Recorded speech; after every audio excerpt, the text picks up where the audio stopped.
И така, заключително включване от Брюксел, колегата Велин Шапкаров. Велине?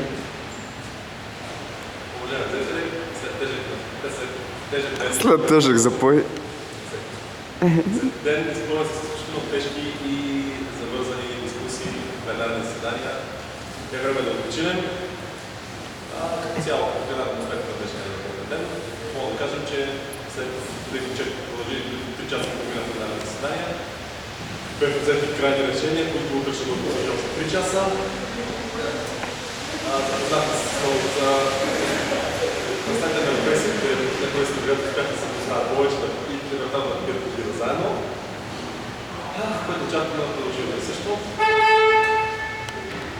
Това да ви кажа. Имаше обиран обяд с всичките гости на парламента, успяха да се създадат на обиран обяд.